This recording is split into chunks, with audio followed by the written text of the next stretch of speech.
breathe it, love it. All sports, double coverage. What is going on, ladies and gentlemen? Welcome to Double Coverage. I hope you're still living, loving, and breathing sport. I am Dom with the great man Sauce. Let's get this shit going. I'm pumped today. I don't know what it is, mate. The weather was beautiful today, Sauce. Lovely And I was day locked outside. in, and I was locked inside working. So, anyway, besides the point, sunshine brings That's positive all right, vibes, mate. So We're here tonight and we bring the positive vibes. Global's in the chat already. How are you, mate? There he is. I took it off. There it is. There we go. How are you, brother? We're back for another big show. Obviously, the usual on the cards. And we've got a couple of topics thrown in by the listeners out there to put on the agenda in hobby talk. Doma, what are we kicking the show off with, mate? A bit of NBA followed by the F1, the United States Grand Prix. We can have a bit of a chat about that. EPL, the return of one of the greatest teams of all time coming in the EPL segment. So stay tuned for that. If you're a long-time listener, you know what's returning this week in the EPL segment. We've got UFC. We'll try not to miss that this week, Sauce, because the card is ginormous. Then we've got the NFL and obviously the hobby talk and Le Mans of the week. And if you stay tuned for Le Mans of the week and you get all the way to there, oh no, it could be somebody getting nominated for the second time. I heard a bit of nonsense and surely it had to just be pure shithousery Sauce, some of the crap that I was hearing. But anyway, we'll get to that in about He's not getting a pass. Let's just put it that way. He's not getting a pass. Like, I'm going to just put it out there and just shut down an argument once and for all on a certain player in world sport. I've heard enough of it. I think Sauce has heard enough of it. We've got some evidence out there. So just give it a break. As we say here, give us a spell, mate. Let's get it started. Give us a spell. NBA, this is how we're going to do it, ladies and gents. We're just going to run through the league standings and through the league leaders. But when we run through the league standings, Sauce and I will stop and have a chat about any teams that we think have stuck out through the first 4 games that some teams have played. Some teams are still have played 3 games, I'm pretty sure. 3 games. So 3 to 4 games, about a week into the season. It's been awesome to have it back, but let's get it started with the better conference in the NBA, because I looked at the West today, and here's my hot take, Sauce. It is a humping, steaming pile of crap, in my opinion. It is horrendous, the West. The East is, in my opinion, is much, much better. In all honesty, to have Indiana 14th is saying something, because their team's actually not that bad at all. So let's get started. Chicago Bulls, undefeated, 4-0. They've looked good, Sauce. Very early, but they've looked good. Good balance there. Oh, Lonzo, the Ball family is flying. The Bulls are looking good. Yeah. Put a tweet out. They look decent. Let's just see how they go in the next few games. They've got some tougher teams coming up. They have beat some scrubs of the league like Detroit. And it's some really average teams. I think they've even played Orlando. But the way that they've beaten those teams who are young and are going to struggle to really win 25, 30 games this season if they're lucky, the way they've beat them has been convincing. So that's what's been pleasing about that. And also, they've got more depth there. They've got more depth. DeMar DeRozan can give you 20 points a night easily, and he can also guard well on defensive end of the ball. Then obviously they've got Zach LaVine who can go off at any moment. Vucevic gives you a nice centerpiece, solid centerpiece in the center. No pun intended, but it's actually looking really, really nice. Like, I like the way their team's looking, and in that Eastern Conference, they're more than a chance to definitely make the playoffs. I think they could even go into something like a six seed, 5th seed, possibly. And my boy Patty Williams, let's not forget about him. He started good, but slow, more of the same. Slow, but he doesn't have to do much at the moment. He doesn't have to do much. He's killing it. That's right. He doesn't have to do much at all, but that's all right. He's young and he's still developing his skills. But yeah, they look good, the Bulls. And who's the coach that they've got there now? I can't remember who it is. We'll have to fact check that, but it's not Billy Donovan, is it? Is that the one? No, I've gone blank on that too. But next up, he's got them humming. He's got them humming. We've got the Knickerbockers second. They've been playing pretty good. I won't lie. They've been pretty good, the Knicks. In third, the Hornets. LaMelo Billy Donovan, mate. I was right. You were right. Hornets been balling. No pun intended there. With LaMelo, he's been very, very good. Funnily enough, Sauce, do you remember the discussions we had? Well, not us, because we said he was going to be good. But remember the discussions people had pre-NBA draft, and they said that LaMelo's not going to be no good because he played in the NBL. And I know. he's Seriously. like, he's that good. Like, and we just laughed. It just shows sometimes like that people just have no idea. As simple as that. Next, we got the Bucks, the reigning champs, in fourth. My boy, they've been a bit shaky, the Bucks, after that first win, but they're getting the job done. They did come up against my boys in fifth, the Heat. We literally came out for blood. Slapped them. Yeah, we came out for blood in that game. Literally, we wanted to slap them, and we did. We beat them handedly. Then Washington's in sixth, Atlanta in seventh, Brooklyn in eighth. They have been battling the Nets. They have been battling. They're 2-2. Harden hasn't looked the same. It's pretty much just Kevin Harden Durant. started slow. It's been Kevin Durant and Patty Mills at the moment. Patty Mills off the bench is going to get a lot of open looks. So, he scored 20 points the other day. So, yeah, it's going to be a fun season for Patty Mills. He's going to enjoy that because he's got the green light on that team. Let's be honest. When he comes in off the bench, he's got the green light. And he's improved his 3-point shooting, over the last few years to he's lethal from that range. So it's going to be exciting for him. But yeah, the Nets, they've started slow. They got to, Harden's got to be better. Look, it'll be interesting to see. Yeah, it's interesting. Yeah, that's exactly right. With Durant, you're always in games. So yeah, look, I still see them winning like 50 games easy this season. Philly in ninth. They got spanked today by the Knicks. Knicks came back at the end, but they just got literally torn apart. Embiid still doing Saucy's pet peeve hates on the basketball court, settling for mid-range jump shots instead of just bullying everyone to the rack. And when he did a few times, he was just unstoppable. They're no good. He's got to assert himself early, Embiid. I always say this. They're good enough to sneak into the 8 there. They are good enough to sneak into the 8 there, but it all depends on Joel Embiid. Joel Embiid always gets injured every season. He stays out for a period here, a stretch. It's true. They don't have enough depth. I mean, you bring in Andre, you play Andre Drummond at the center, starting minutes. Yeah, I understand he's going to get you a lot of boards and stuff, but you're going to lack shooting down the stretch. What's going to happen? You're going to be able to stay in games, and then late in the last quarters, you're going to get blown out a few times. Not being able to have a guy who can take over the game, which Joel Embiid allows you to do that. But yeah, look, it's going to be a tough season for Philly, I reckon. They're going to make the playoffs. They'll make the playoffs. I think they'll make the playoffs on the proviso that Embiid doesn't get injured. Yes. Yeah. Oh, I mean, I still don't think Ben Simmons is going to play. No. That's my opinion. But in saying that, yeah, like if I look at this 8. Well, the 8 that are there at the moment, the only team I see dropping out of that 8 is probably Washington because they just won't have enough legs by the end of the season. Outside of that 8, there's still Philly and Boston and potentially Indiana to take an 8 seed. It just shows how competitive the East is. Well, you're saying the Hornets are going to be up there. Well, did they make it last season? I think they made it last season. They played it. They did. No. They did make it last season. They made the play-in. They made the play-in. That's right. I'm pretty sure. Okay. But I reckon they will. Well, they got the play-in again this season, right? So it's I think they're just keeping it. Yeah. So I reckon they will, Charlotte. What's stopping them? They're just playing good basketball. I understand, it's early days. I'll tell you what the Bridges down there, Miles. I think it's Miles Bridges. I mean, he started on fire. Is it McCall Bridges, maybe. Yeah, one of them.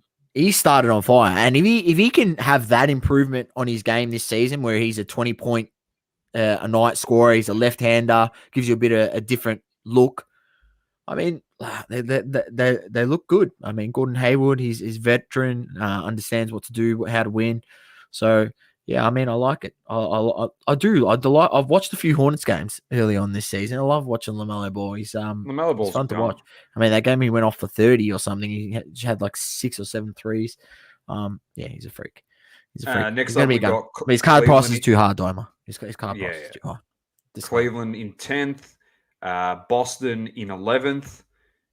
Jaylen Brown struggled, but he bounced back yesterday or today.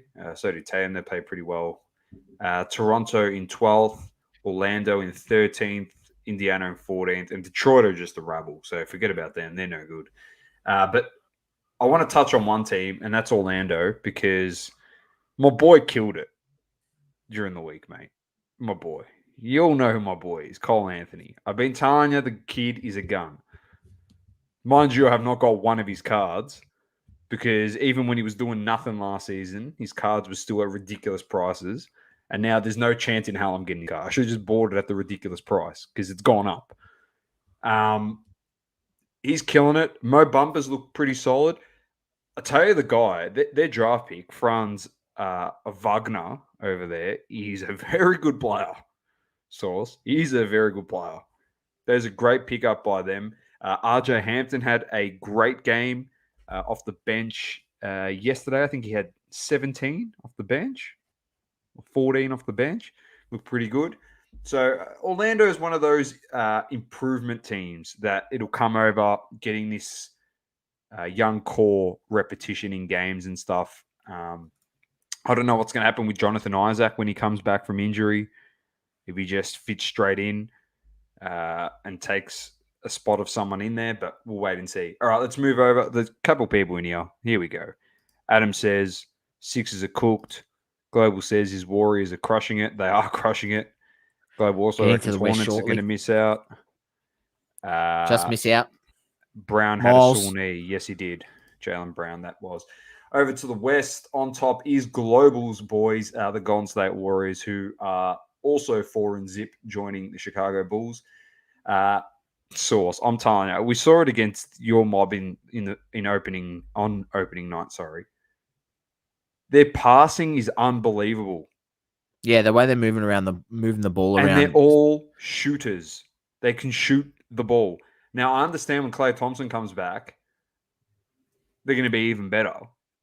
But that's if Klay Thompson, I'm not saying he's not going to be, but Klay Thompson is coming off a knee and an Achilles.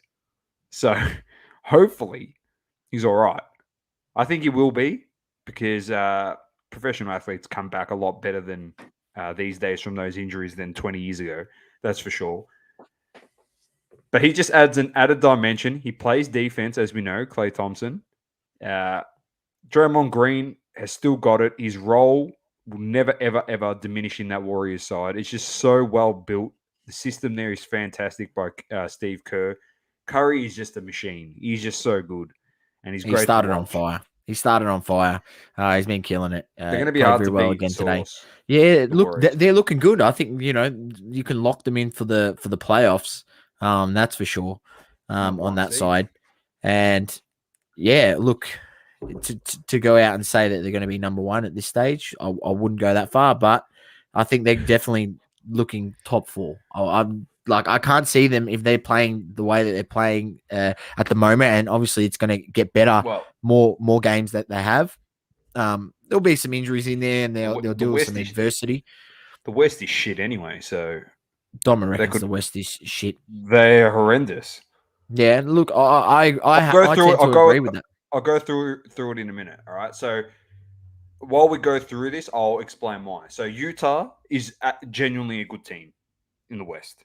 Genuinely a good team. They're killing it. It doesn't surprise me that they're 3-0, mate.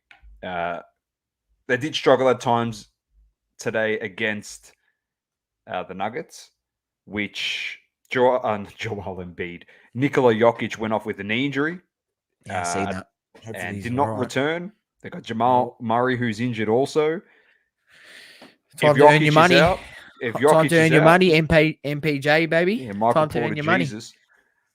money. I'm telling you, if Jokic is gone, Denver's another team you can wipe them out in the East. It doesn't Yeah. make them any good. The So West. Utah's in the West, sorry. Next, we've got Dallas. Now, Dallas is no good, in my opinion. They've got one player, Luka the Don. Their team True. hasn't changed from last year, all right? Right. And we said that they were mediocre last year, all right? Nothing will change. Nothing will change. So this is the next one in fourth. 82-game season, Luka the Don will get burnt out because he has to do everything. Exactly. So Next in fourth is Minnesota, a get team found that out you in the said, playoffs. Source, who would be very good this season. And they've started very, very well. They were unlucky yesterday to lose that game. Not for anything. They were down by, I think it was 11 at halftime.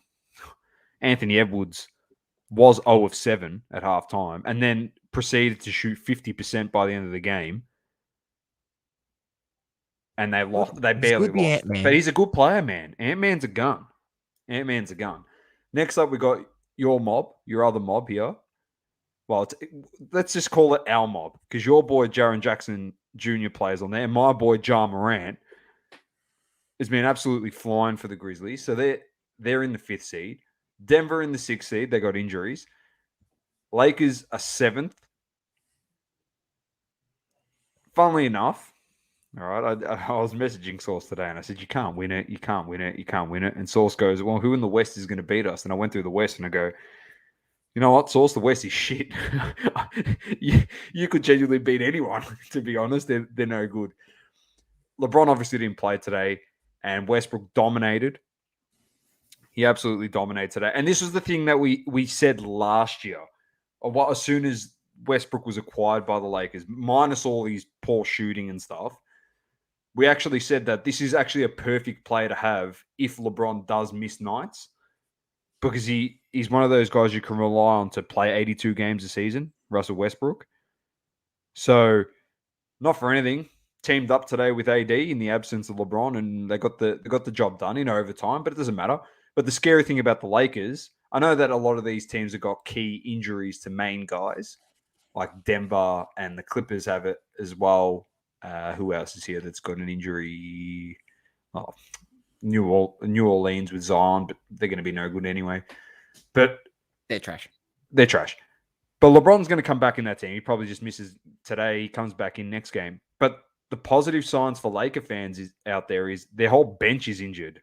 And when their bench comes back, if they're surviving now with the bench that they've got, which isn't as talented as the guys that are injured, in your Arizas and your Kendrick Nunn as well, your Wayne Ellington, who's another 3-point shooter off the bench. THT as well. So they're actually missing key bench guys. So that's a worry for other teams in the league. So the Lakers in 7th seed, they'll probably finish in the 4, somewhere in the 4, potentially top 2. Yeah, I just think, I mean, if Golden State keeps going the way that they're going at the moment and Clay comes back, they're obviously, and we see some sort of, Clay of what we know of him later on this season, they're going to be dangerous. And and then I'd put them up there with a team that could beat Lakers in a 7-game series. But other than that, I'm just going with the Suns, and that's basically because the Suns did it last year. So what's to say they can't do it again? They've got enough talent there. But that's where I'd probably round it out. Literally the Suns. Clippers, I'm not going to say, even with Kawhi, we've seen the last few times it hasn't worked out. He still needs to come back. They've got a few new pieces around there, and they Paul George needs to hold the ship till Kawhi is back, which we don't even know. There's no actually availability or information on what his return time is going to be. So it's an interesting watch there, and that's literally who I put. And Golden State would go up there because I think that if they keep going the way they're going, as I said, and Clay comes back and he's decent, why not? Then it'll be literally, I'm going with it's Lakers, Warriors, and Suns to come out of the West. One of those 3 teams. Obviously, I want it to be the Lakers because that's my team, but that's genuinely what I think are the better teams. Utah is a good team, but I just don't have faith in Utah. For some reason, they always fall over the last hurdle. That's right. Until you prove me wrong, and I always say this, until you can prove me wrong, I'm always going to keep doubting you. It's the same reason why I always doubt Denver Nuggets when they get to the playoffs, even with Jamal Murray, Jokic, and last time I still did, and Lakers still got the job done in the bubble, right? 100%. So Like it's the same theory what I have with them. So hopefully they can turn it around as a franchise and get past that point. But until then, I'm going to keep doubting them. So that's why I don't even put the Jazz up there. I mean, you've seen they finished first seed last season, then they lost it on their home court, man. Yeah. All right, we got the chat is going off its absolute head here, Source. Maddie says, "How good's Curry? How's it going? We're well. Glad you could join us, Maddie." Adam said the chef picked up where he left off last season. MVP contender, 100%. Global says same as Dallas. Take Luka out and they finish last. Well, 100% with that. Adam also says Ja All-Star this season. I reckon he will. I got a take on Ja Morant just very, very quickly. Grizz were unlucky against the Lakers the other day. My man Ja missed the third free throw, says Global. Very unlucky. Send it to overtime. Adam said, what was the AD Howard scuffle about? Competitiveness. They want to win, so they punch on with each other. Joel, thanks for joining us. Golden State will be a force when Clay comes back, 100%. And Joel says Donovan needs to be the full-on superstar for them to go further. Completely agree. Just a quick one on Ja Morant. Let's just do a quick rewind to the start of last season, and Ja Morant was putting up the exact same numbers until he got hurt. And then he came back and he absolutely struggled. Yeah. So hopefully, fingers crossed, nothing happens to him and he can continue this form. As we also did say, when Jaren Jackson Jr. is in that team, it completely frees Ja Morant up to do whatever the hell he wants. I witnessed it firsthand. He was getting to the rack so easy. Like this guy is like he's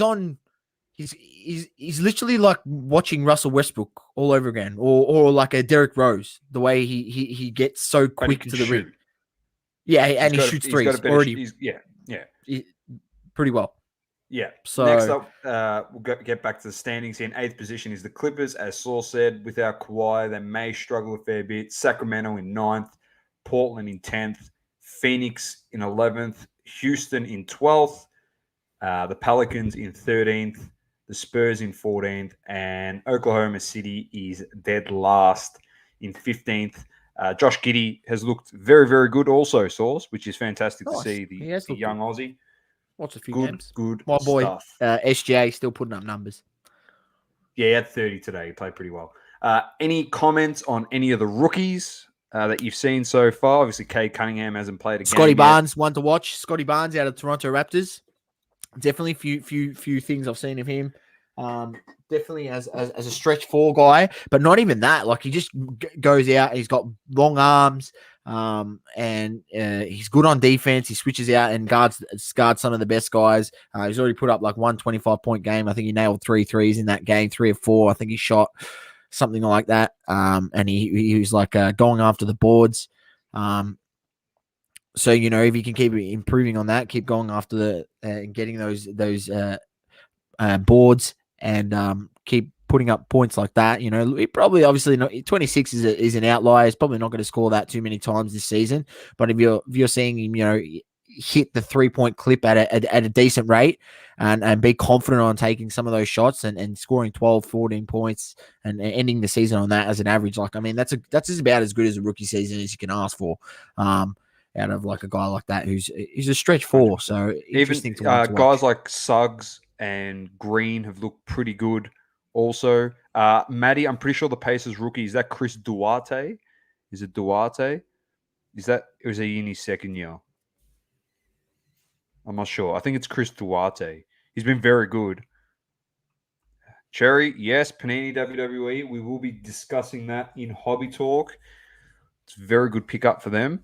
Very bad loss for Tops. So Panini's picking up a few licenses after losing a couple, big ones, and then Tops have lost a big one and then lost WWE to Panini, which is not great for them. Okay, but I think it's Chris Duarte Source. I think for the Pacers. I see him. He's been good, man. He's been good. Yeah, just be mindful, guys. Yeah, just be mindful. Yeah, like so he's like 24. So if you're gonna say like have a compare of prices, Kuz effect. Yeah, the Kuz effect. Just be careful of that. Yeah, like he's already developed a bit more. He's 24 years old. I think that probably means he probably spent 3 years in college, maybe 3-4 years. So he's obviously had that further development. So obviously he comes into the league and looks ready as a ready-made player. And maybe that's something that they wanted. That's why they drafted a guy that's a bit older. But then, generally the guys that go on to become stars. I mean, Donovan Mitchell was a bit of an exception, but he was a bit younger than this when he came into the league. I think he might have been 21 when he came into the league. But yeah, like if I don't know his prices, so I'd have to see. But we'll see when they come out and settle. I think there's only like the Chronicles out. Or the draft picks stuff out at the moment. We want to see like one of the main sets and see where that settles at. But yeah, look, just be mindful of that stuff. It depends on how you're going to buy it for, or whether you're going to hold to him long term, or if you're looking for a quick flip. So, 100%. Green is phenomenal. Looks great. He's almost gone for 2 massive posters that he's blown them, but his athleticism is unbelievable. Let's get on to the league and Cade, leaders. the man himself, hasn't even played yet. Still injured. I know. After week 1, points per game, we got Ja Morant with averaging 35. Kevin Durant is averaging 31. Steph Curry, 29. Karl Anthony Towns, 29. And Harrison Barnes, an unlikely person up there, he's averaging 28.3 points per game source out of the 3 games that they played. Pretty good stuff. Rebounds, Rudy Gobert's averaging 19 boards. Valanciunas, 15. Adebayo, 14. Nikola Jokic, 13.5. And Stephen Aquaman Adams with 13. The assists, CP3, 11.7. Trae Young's averaging 10 assists a game. Luka the Don, 9.5. Ricky Dicky Rubio with 9. And Fred Van Vliet with 8.8. The blocks, Kristaps Porzingis with 3. Wow. Robert Williams with 3. That's what they need. I mean, if you could come and step it up on the defensive end of the court, maybe it does help them. Davis, 2.7, and B 2.7, Turner 2.5, and then the steals, Paul George with 4, Caruso 3.3 steals a game off the bench, Jimmy Buckets with 3, Jokic 2.7, and Mike Conley with 2.5. There you go. Any final words from anyone in the chat? Global says Cat absolutely smashing it this year. Nobody has said a word. Source actually called this in the preseason. He said Towns is a very good player. Expect him to have a big season. Cat's just flown under the radar because he's been so hyped up and people have been so let down by him that I think people are just sick and tired of talking about him. So, and then he's had injury problems and inconsistencies in his game. And but I'm hoping this pairing that he's got with D. Russ and Ant-Man work really well in his favor, and he can, I don't know, kill it this season. Keep averaging around that 28 to 30 points per game, because as we know, D'Angelo Russell and Ant-Man can put up points, so they can score. And it just helps Minnesota's case to make the playoffs, which is what their fans have been wanting for a while. Now, we had a question come in, Source. I just want to throw this one to you quickly before we do move off the basketball topic. Pedro De La Fuentes, it's De La Flor, but we call him De La Fuentes. He's always in the chats. He's on Off the Grid. He's on Soccer Car Collective. We love Pedro. He's not on this podcast because he usually jumps on the pods when they're late. So if we did this at 9:30, I can guarantee you Pedro would be definitely in the chat. He put a comment on a video that we posted, and he just wanted to know, Source, Big Three basketball. Ice Cube's league that he set up, the Big Three. Yeah. He said he went and caught a game. He said the entertainment was amazing. The game was so much fun to watch. And he said, do you think there's a place for it to become something in sport? Not in the hobby, just in sport. Well, I mean, it's in the Olympics, so it must be doing something right, yeah? That was going to be my case. It is an Olympic sport now, so it's going to obviously get pushed a bit more. It's going to get pushed a bit more. It's obviously a bit alternate. It's meant to be like slam ball. More hot. Yeah, it's like the movie, right? It's not slam ball, but it's a piece of shit. Yeah, I don't know in the Olympics if they have like the 4-point line and stuff, the way that they do it in the Big Three. They have like literally a 4-point line as well. So it's an interesting concept. Obviously, it's there for pure entertainment. It's meant to be like it's probably like it's like the T20 of you got the T20 cricket where they play the action pack style, and then there's like the longer version. So I'm guessing it's supposed to be more like an action pack, more offense. It's pure offense, pretty much. And yeah, look, I guess so. I don't see why it couldn't have a place. I like basketball, so I'll probably buy a Stommer, but No, but it could be something. Ice Cube looks at that, and he had old vets in there, like Steven Jackson was playing. He had Brian Scalabrine in there. But it could be something like Ice Cube looks at the Olympics and goes, "Why don't I get the guys that competed for the United States, and why don't I get them across to play in my league? Why don't I try and develop some of this talent that are keen to play professional 3-on-3 basketball and compete in the Olympics? It doesn't need to just be for the United States. It could even be for other countries. So I definitely think that it's got merit, and hopefully, I'm pretty sure that'll get up and running again at some stage. Due to COVID, nothing's been on. So hopefully that gets back up and running. And I'll he's catch a good a few promoter, games. Ice Cube, as well. Yeah, 100%, 100%. Thoughts on Ingram, says Global. He said he's gone backwards. I don't think so. I reckon he's gone forward. He's just his team shit. So he could score the ball. When Zion's there, he dominates. Adam said, remember Trent? Yeah, that slam ball, mate. I remember that. Just jumping on the trampolines, padded rim so you didn't break your arm when you went to slam it. Unbelievable.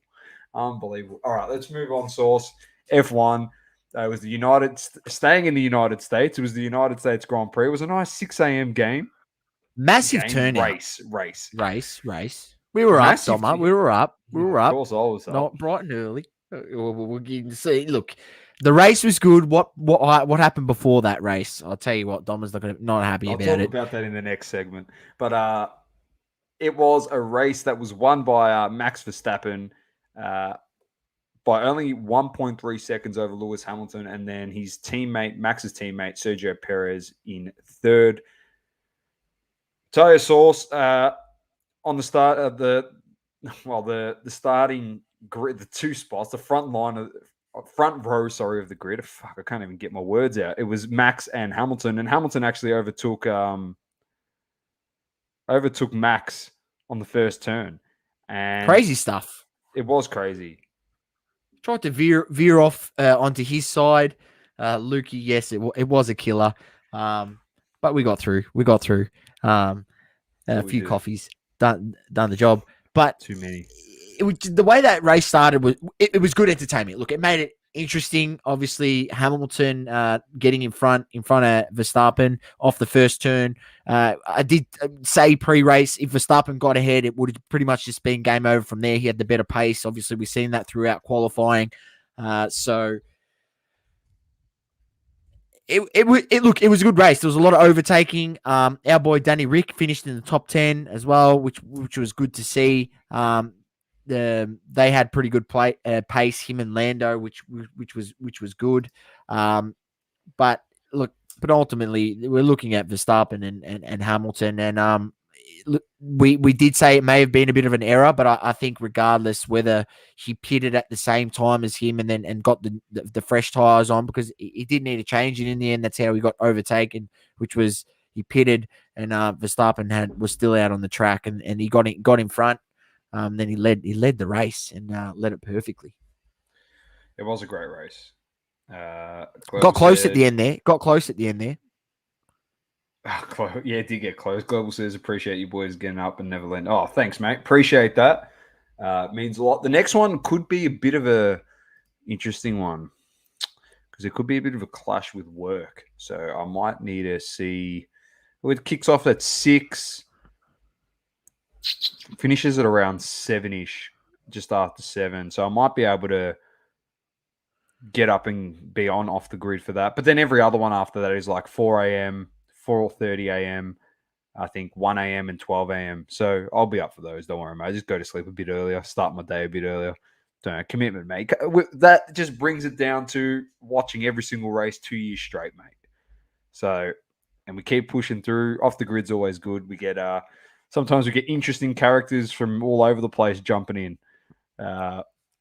Cameos once off. Scuba Steve, we miss you. Please come back. We do miss you, mate. But the he only comes when drive, Cristiano is there, mate. that's exactly right. The driver standings as of the end of the United States Grand Prix, Max Verstappen extended his lead to 12 points. Lewis is now second with 275.5. Valtteri Bottas 185. Sergio Perez in fourth. Norris in fifth. Leclerc in sixth. Sainz in seventh. Danny Rick in eighth. Pierre Gasly in ninth. And Fernando Alonso in 10th. The constructors would have been a nice boost for Mercedes, for Red Bull. Sorry, I said it was over last week, but Mercedes 460.5, 437.5 for Red Bull. They caught up with the 1-3 finish in the Grand Prix. 254 for McLaren. Ferrari is 3.5 points behind McLaren in 250.5. So they're fighting for their third spot once again. Alpine 104, AlphaTauri 94, Aston Martin 62, Williams 23, Alfa Romeo 7, and Haas, as we said, they will not get a point. They are on a big fat donut. Coming up next is the Mexico City Grand Prix, Sergio Perez's home race. That will be on the 8th of November at 6 a.m. It says the race is from 6 a.m. to 8 a.m. I start work at 8, so I'll be clocking off at 7. Easy. That's it. So it was a great race. It was exciting. It had everything. All right, let's move on. Very entertaining race, mate. And it was just a big day of sport, mate. Rolled the NFL into the race, into more NFL, into some NBA. It was just unreal, mate. Unreal, mate. Just the works. EPL wasn't worth it. What a waste of time that was.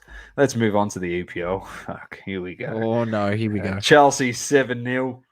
Arsenal got the 3-1 win over Aston Villa. How did you think your boys went, Sauce? Good. Played very well. Saka was good, you said? Yep. We looked damaging. We came out and played on the front foot, which is what I want to see. The link-up play is looking better. We actually look threatening going forward, which was, I couldn't say that in the first 4 or 5 weeks of the season. So, I mean, I guess Arteta's kept his job.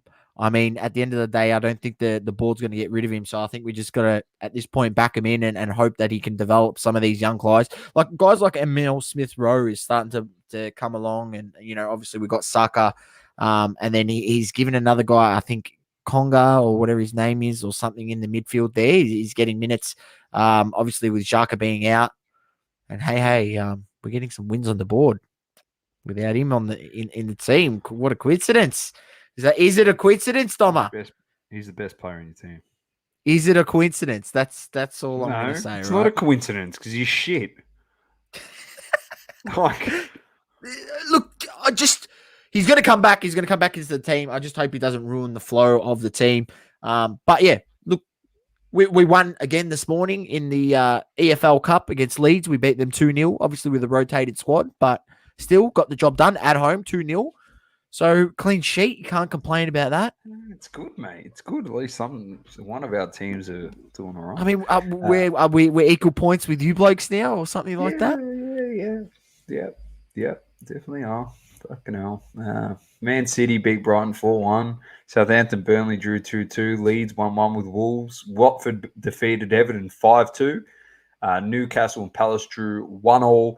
Leicester defeated Brentford. West Ham defeated the Spurs. And the greatest squad has returned, Sauce. It's returned. It's been a while. All right? But they're back. Shithouse United, 0. Liverpool, 5. That was a great start to my Monday morning. I can't say I was surprised. You weren't thrilled, Doma, though, when you jumped on there. Thrilled. As I've always said, our biggest rivalry is against Liverpool. It's not City. Because City have always been shit. As long as I followed the Premier League, City have been trash. Until of recent years, where they got the cash injection, they got bought out, and they bought a lot of talent in, and then they become a dominant force. Before that, they were no good.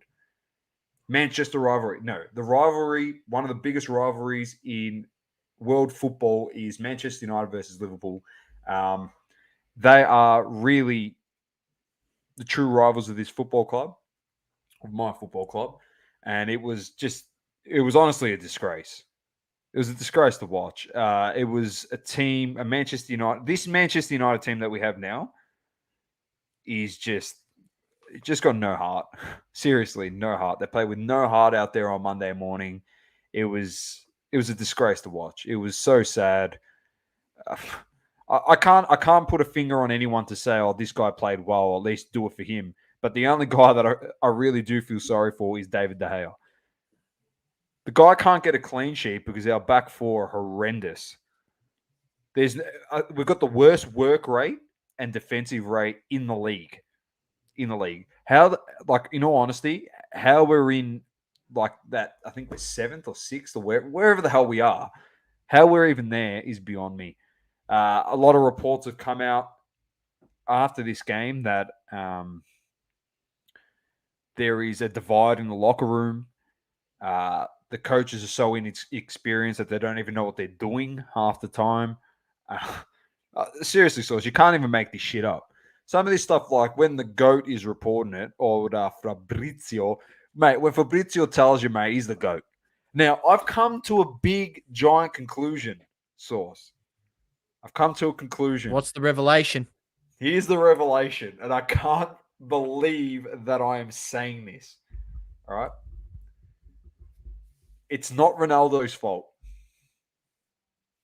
Genuinely, it's not Ronaldo's fault. Because he saved us, yeah? And we actually don't play our football through Ronaldo. Contrary to belief of people that think that. We don't play our football through Ronaldo. It's not Juventus here, all right? I'm just going to put it out there. People that say that, you don't watch Manchester United games. You don't watch Manchester United games. I don't know if Lukey's still in here, but Lukey's watched the games. We don't play through Ronaldo, all right? This is a guy that watches a lot of football. We don't. Do you know what the problem is, Sauce?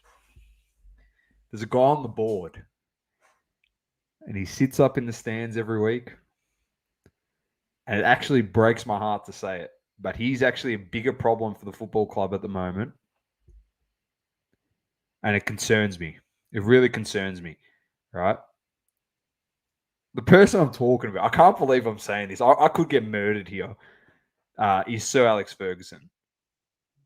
He's actually becoming a bigger problem than what Manchester United fans actually believe. You got to read between the lines a bit. Solskjaer was gone Monday evening, Tuesday morning. He was actually gone. Ferguson actually stepped in, came to the rescue. The reports are that he said, no, you got to give him another go. Like, the reason I'm saying that he's the problem is he's clearly got a relationship and a connection with the guy that he coached. All right. And Ole Gunnar Solskjaer is a champion player for the club, all right, for Manchester United. And I'll never, ever, ever, ever disrespect what he's done for the football club. Zudo can't believe what I'm saying. It's true. I'm sorry, but it's true. Everything I say about United on this show is contrary to belief of Gary Neville, whatever he says over there. And I respect Gary Neville and some of the takes he has. Everything I say on this show about Manchester United, as arrogant as it sounds, is correct. I don't give a shit what anyone says. It's right. Because I've been telling you since when we started the podcast, that Ollie was shit and that Pogba was no good and the team was no good and there was no game style and there was no chemistry. Then we finished second. It masked all the bullshit. Then we went into going into this season. I said, we're going to be no good. We played terrible against Leeds. We got away with it because I said, we're actually no good. We're actually no good. We're actually no good. We get Ronaldo. All our fans are saying, we're going to win the league. We're going to win the Champions League. And I'm sitting here going, he's not going to make a difference. Have I been wrong? No, because I don't sit there with my head up my own ass and just act so biasly towards my own football club. Open your eyes. Ferguson is the problem at the moment. He's come in and he saved this guy, and now they're putting a timeline that he has to literally play well in the next three games: Tottenham, Atalanta, and Manchester City.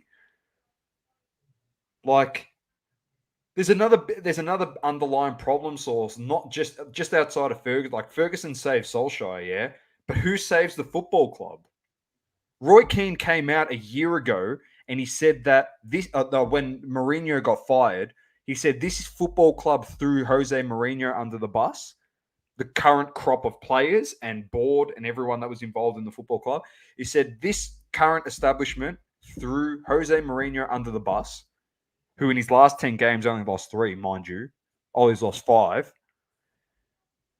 He said this current establishment will throw the next manager under the bus also. And what's happened? They've thrown Ollie under the bus. Even though, I think Ollie's not capable, but he's got guys that don't want to play for him. He's got guys that don't want to play for each other. He's got guys that he's brought into the team that are absolutely horrendous. They're no good. You've got guys that are overinflated egos. They think they're better than what they are. There's been questions by a source said in the locker room, a question. Man, I wish I was in that locker room because I probably would have been the one to ask this question. How did you make Harry Maguire captain 6 months after coming to United from Leicester? That probably would have been me, source, sitting there going, how have you made this guy captain, Ollie? Like, there's so many, and it's starting to come, source, like everything slips through the cracks eventually, and it looks like it is toxic. It is so toxic. And not for anything, it's all a lead-in source too from all the Super League stuff. We had our lemon freaking over there that wanted to become literally the 2IC to the Super League. I'm talking about Woodward here, the clown of a human being that he is, the Lamont himself. But there's so many issues, source. They're just not on the same page. 3 games, I'm telling you now, the next 3, it shouldn't even get to Atalanta. If we lose to Tottenham, source, if we lose to Tottenham, who were an absolute shit fight this season, he's got to go. He's got to walk after the game. Put your pride aside, Ollie, and don't give me cop-out shit where you're like, oh, we're almost there. We're almost there. How are we almost there? We went from second to you losing 5 out of your last 10 games. Well, Conte, I understand what you're saying, Azura, but Conte said he's going to do it. He said he'll break the rule to come manage United. He's already said that he's going to do it. Anyway, that's my take. There's the arrogance on Doma that Conte is just going to come step in. No, he said that. No, Conte said that he would do that. You know how I know that? You know how I know that, source? Because Fabrizio reported that, and he's never wrong. So Fabrizio Romano. He's the guy that reported that. The GOAT. So not for anything, source. That's my take on it. It's just become toxic. The club is honestly a shambles at the moment. An absolute shambles. As a fan. Look, Doma, I'm just going to stop you there because we're going to have to move on to the next segment. Yeah, we will. But I'll just say this. I sit here, I'll let you have your rant on the football club. I know how passionate you are. And I can't sit here and say that you've been wrong. Like, I'll pull you up if I actually think you're probably being a bit harsh. But, everything that you've said has ended up coming true. So, look, it is what it is. But you've been saying it, and I agree. I think Ollie has to go. We've watched, I've watched United games. We've watched them a few on stream, and you do see that you lack game style, and where does that come from? It comes from the coach. It's not that you don't have a good squad. I mean, doing shit like spending $70,000 on a player and then have him sit on the bench for most of the season, doesn't make sense. So look, it's ridiculous, to be honest. At the end of the day, I can understand your point of view. Like, this is Manchester United. Like, we're supposed to be good, and you've had 3 years to make something happen, and you've done nothing. So it's time to move on to the next one, I think.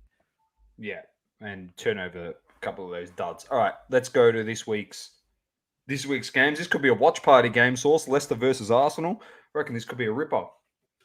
So we've got Leicester versus Arsenal, Burnley, Brentford, Liverpool, Brighton, City, Palace, Newcastle, Chelsea. That City Palace game would also be an awesome one to watch. Palace are playing great football.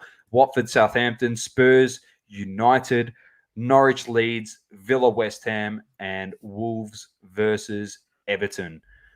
And then I'll just give you the top 10 source for the ladder. The top 10. Chelsea, Liverpool, City, West Ham, Brighton in 5th. 6th is Tottenham. 7th is United. Everton 8th. Leicester 9th. And Arsenal in 10th. There we go, Sauce. Let's move on to the UFC. UFC, I'll run through it quickly. There was a really good card. Costa versus Vittori. I did talk it up last week and say it was going to be a good fight. And it was a good fight. It went 5 rounds. I'll run it through the main card. We had the light heavyweight. You had Nikolai Nugamoreno defeated Ike Villanova. KO knockout in the first round. Welterweight division, you had Francisco Trinaldo defeated Dwight Grant, third round decision. Featherweight division, you had Alex Caceres with a second round submissions over Cho Sung Woo. I pretty much watched all of this main card. It was actually some cracking fights here. The Alex Caceres fight was amazing. I mean, Wu looked like he had him on the ropes, had him shaking, and then Caceres got him in a submission and choked him out. It was an amazing comeback. So props to him. And then you had the women bantamweight. You have Jessica Rose Clark defeated Jocelyn Edwards, third round decision. The lightweight, you had with the co-main event, you had Grant Dawson and Rick Glenn draw after the going to the judges' scorecard, so they might have a rematch. And then in the light heavyweight division main event, Marvin Vittori, the Italian stallion, defeated Paolo, Mr. Overweight Costa, fifth round decision. And look, in my humble opinion, Vittori did more on the day to get the job done. It was a good fight. It was a really, really good fight. Costa looked like he was gassed towards the end. Vittori kept throwing. It was entertaining, but yeah, just another win for Vittori, obviously after losing his last fight to Adesanya. Both of these guys, actually, their last loss was to Adesanya. So now he's back, Vittori, on the winner's board. Paulo Costa, just another fight where he just doesn't make weight, which is just crazy. But you know, it is what it is. He doesn't give a shit because he only gets docked, I think, 20% of his purse, so he's not too fussed. But yeah, Vittori was pretty funny afterwards. He's like, "That's all right. He comes in overweight. I get that extra 20%. I can go buy myself a new Rolex with his money." That's what he said. I love him. He talks so much shit. It was so funny. But all right, this weekend, Doma. Now, ladies and gents, I highly suggest this weekend, Sunday the 31st of October, UFC 267. You find yourself a nice. I mean, the bars are open here in Melbourne. You can even look somewhere, go out, sporting bar, get there. UFC 267, and you know what a card to bring back where you can go out and watch it at a live venue. None better than 267. It's going to be a ripper, Doma. I'll run you through the main card. Magomedov Akhililev against Volkan Ozdemir in the light heavyweight, and then the welterweight you got Li Jingliang against Khamzat Chimaev, which already those two fights are already going to be good fights. All right, that's the first two on the card going to be great. Then you got Alexander Volkov in the heavyweight against Marcin Tybura. That's obviously, you know, Doma throwing hammers in the heavyweights. Bang, bang, bang. Left, right, good night. Lightweight division, you got Islam Makhachev against Dan Hooker. That's going to be a ripper. Dan Hooker already backing up after his last fight. So, boom, props to him. He didn't take much in the last fight. I think he got a KO. And then you got bantamweight, co-main event, Peter Yan against Corey Sandhagen. This is going to be a blinder. Mate, this card is jam-packed. This is going to be one of the best cards, mate. It's huge. This is huge, this card. And then the light heavyweight main event. This is the Jan one. Blasowicz against Glover Teixeira for the light heavyweight title. Bang. Ladies and gents, that is huge. That is huge. I'm going to have to see my mates are watching this on Sunday because I'm going to have to tune in. That's massive. I don't know what time it starts. There's no official start time here, but just look out on your local guides. Obviously, just do a bit of a search on the web and find it out. But that's going to be huge. Bang. Done and dusted there. Let's move on to the NFL. Let's quickly smash through this. Week 7 results. The Browns beat the Broncos 17-14. The Giants defeated the Panthers 25-3. Patriots smacked the Jets 54-13. Titans got the number on the Chiefs 27-3. Green Bay defeated Washington 24-10. Dolphins lost to the Falcons 30-28. Bengals slapped the Ravens 41-17. Rams defeated the Lions 28-19. Raiders defeated Philly 33-22. Arizona beat the Cardinals beat the Texans 31-5. Bucks beat the Bears 38-3.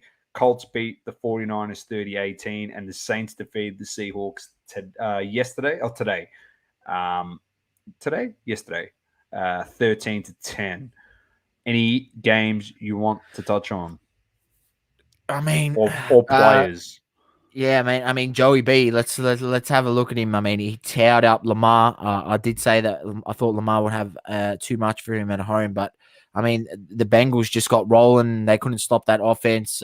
Joey Burrow, 416 yards, 3 TDs. Lamar was pretty average in this game after halftime. And look, surprising the fashion, the way that game ended. But the Bengals look a hope. I mean, why not? Why not? They've definitely improved on their offensive line is obviously protecting Joe Burrow a lot better. And their offense is rolling. And I mean, you can keep the Ravens to 17 points. Their defense is coming up big, making plays. Why can't they maybe take out their division? I mean, they're within a chance. They're within a chance. So I mean, that's one that sticks out. And Doma, I love seeing guys that I said they were good and they come out and they play that way. And obviously you had the injury. But I still believed in his ability. And, he's come out at the start of the season. He's looked really, really good, Joe Burrow. So excited for the Bengals, excited for that franchise. Let's hope that they can keep taking steps forward because historically when they've got good players there in the past, they haven't been able to put the right pieces around it. So let's hope that they can build on something there. But, yeah, that's definitely one. And then, other than that, there's not too much to talk about. I mean, you got the blowouts from the teams. Yeah. I'll put follow us on Twitter. You get my live thoughts when I watch these games on a Monday, and I put tweets out, straight after, and I say, I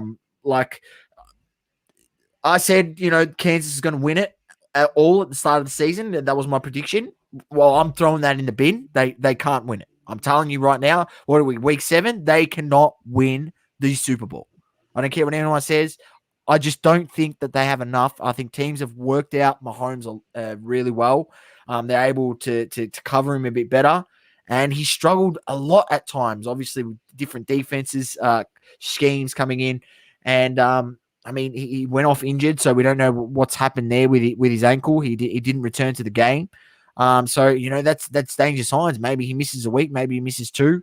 Who knows? Maybe he misses none, but maybe he just plays a bit hurt. And, I mean, he hasn't been playing very well when he's healthy. So, imagine having to hobble around on one foot. And they've shown at times that offensive line is a bit fragile, where he's been caught.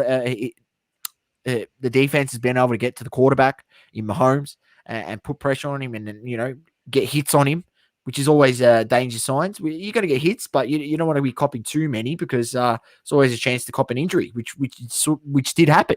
They ended up off the field. So, yeah, I don't think they can win it. Impressive by the Titans. I mean, not for anything. To shut him out in the first half, wow. Literally, wow. 0 points in the first half. That was unreal. Just a great performance.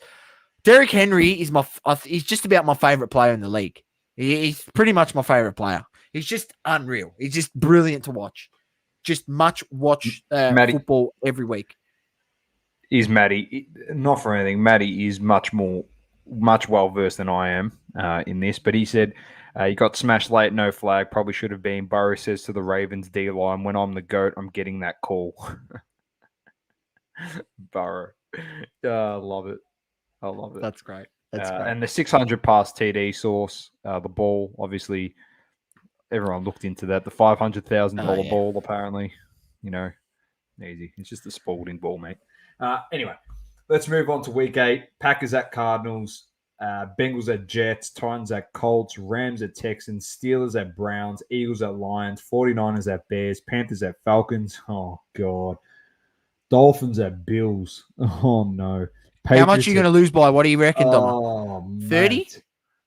Oh, we have to lose by 30. Surely.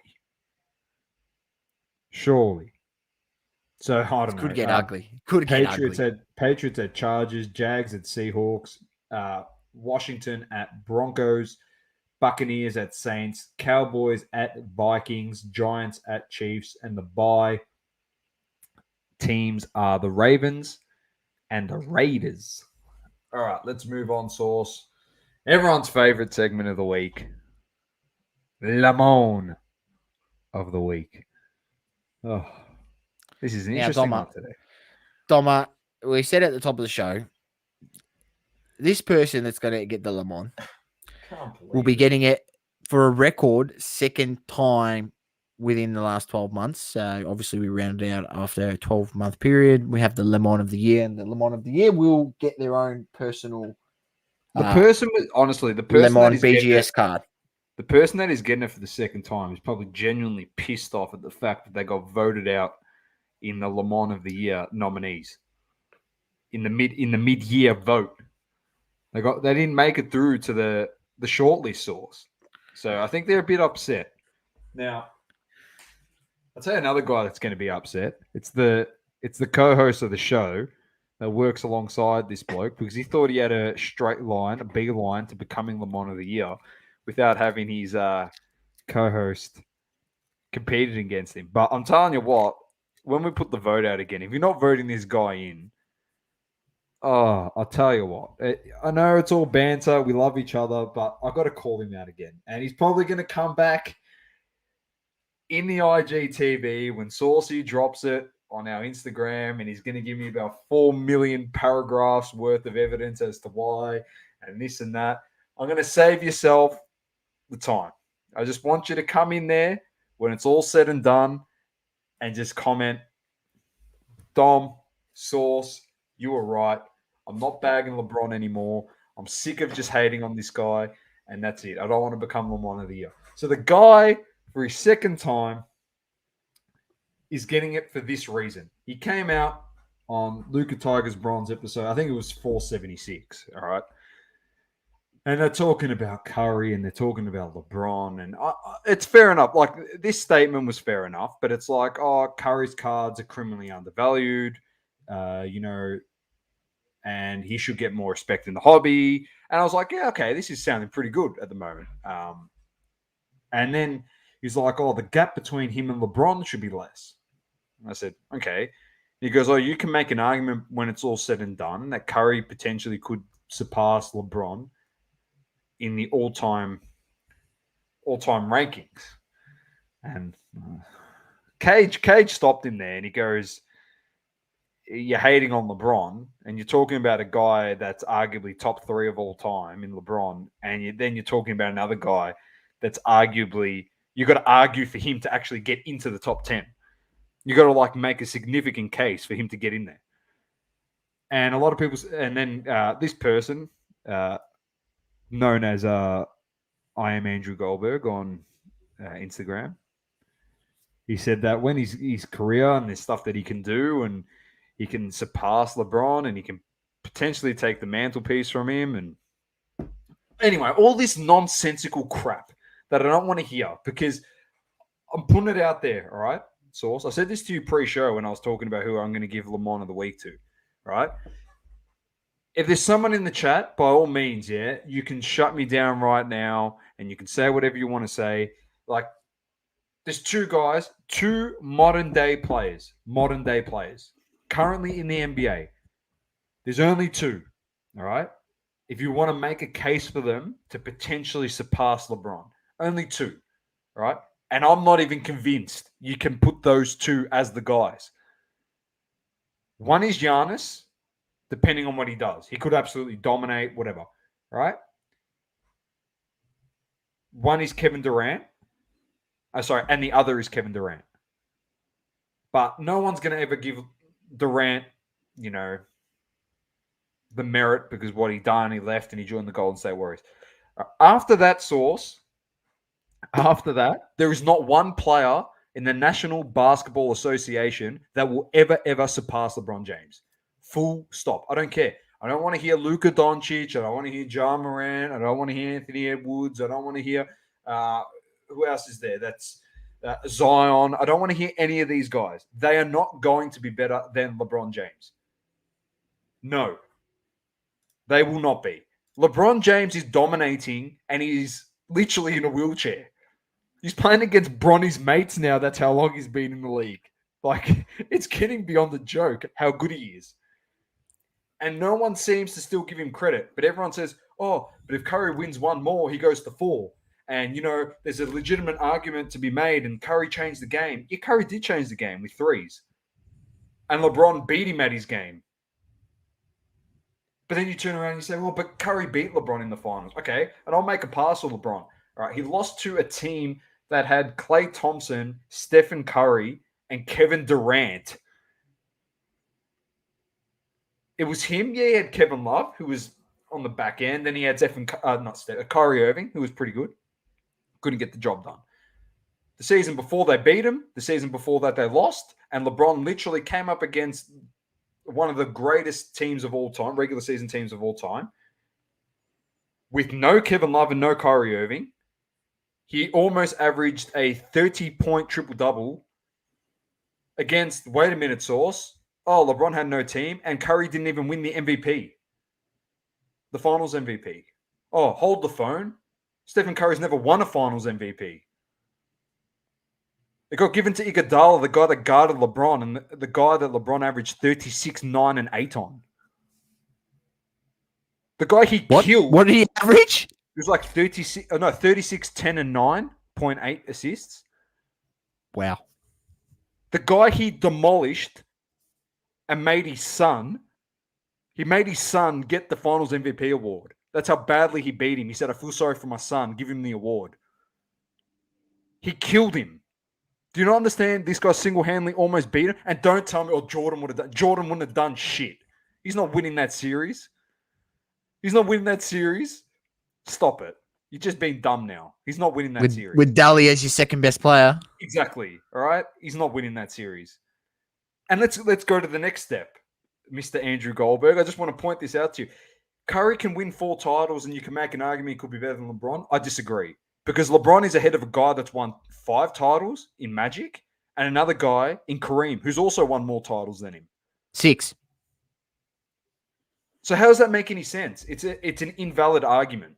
LeBron is probably going to go down as the most points scored by a player in the history of the league. He already is the player with the most points in the history of playoff basketball. He's in like the top, is it like 20 in assists of all time? I don't think people actually appreciate how good this guy is. He's like unbelievably good. And I'm not trying to stick up for him and be like one of those bronze sexuals that everyone says. He's genuinely the best player. If you did not watch, yeah, Bill Russell has 11 and LeBron's already, and we consider LeBron better than Bill Russell.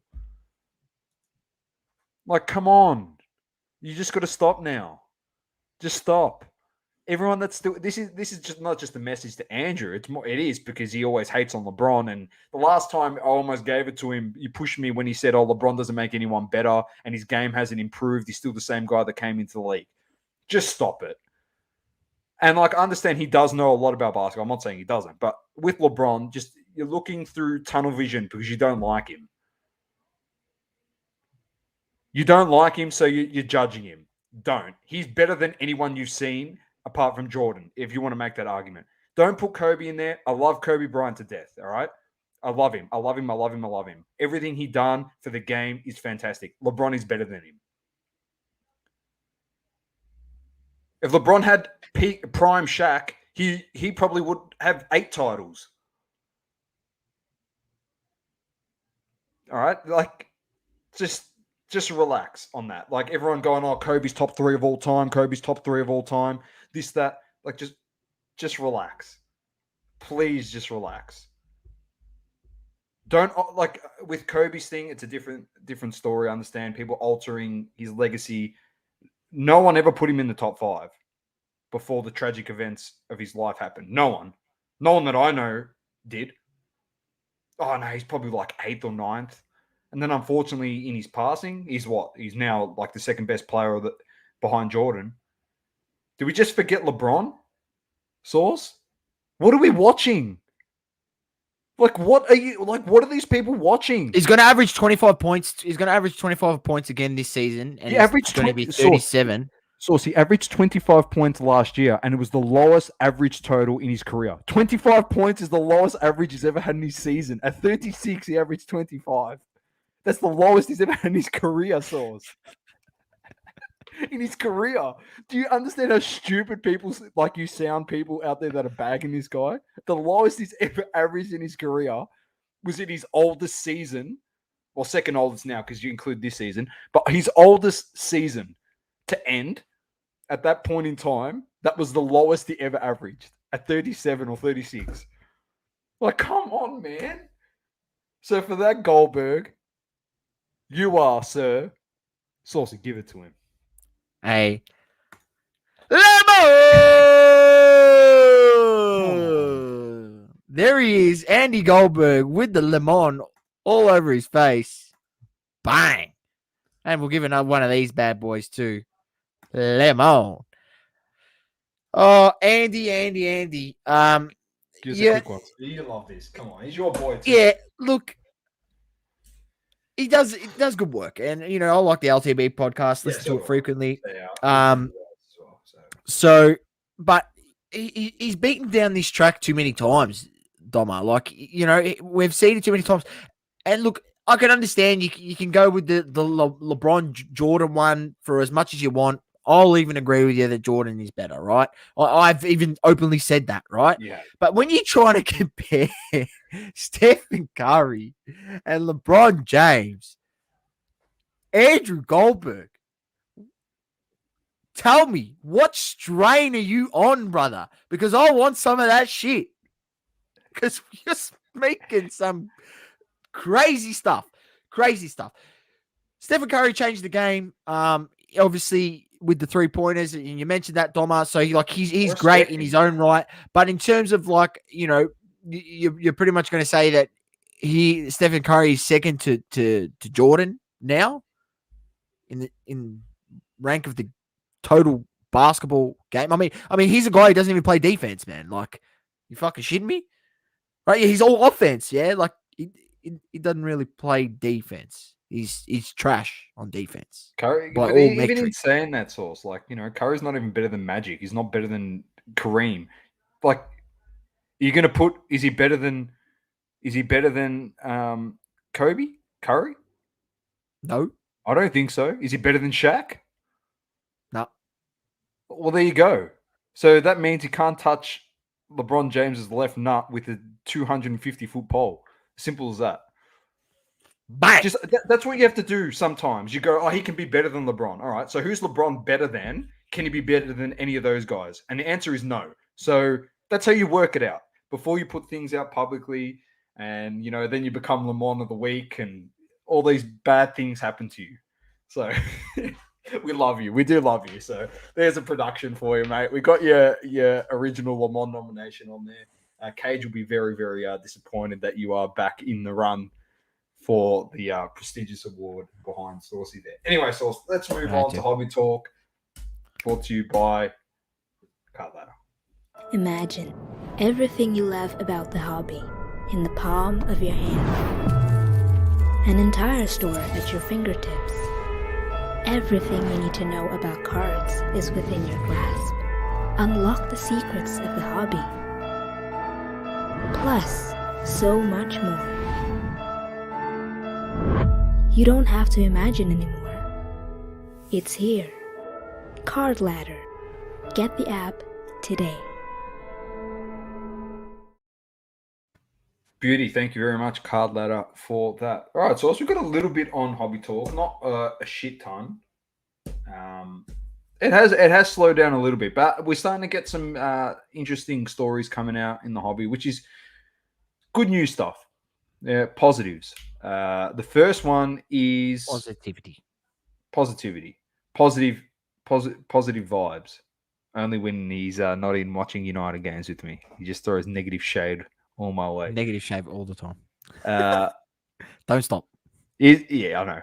He's, because as I said to him during the week, I don't like disclosing DMs that I have with other people, but as I said to him, I'm not going to explain what was said. All I said to Positive was, just think about this. I wouldn't abuse him if I was a United fan and we beat Liverpool 5-0. But just imagine how many United fans. Here he is. Speaking about the man. As I said to him, I said, lap it up, mate, because I tell you, any other United fan, if it was roles reversed, they would be giving it to you for your life. Giving it to you. So, and I said to him, never feel sorry for Manchester United, mate. Never. I don't even fucking feel sorry for my team. Stuff them, mate. Fix your shit. All right, let's move on. The Panini Group and WWE announced making moves.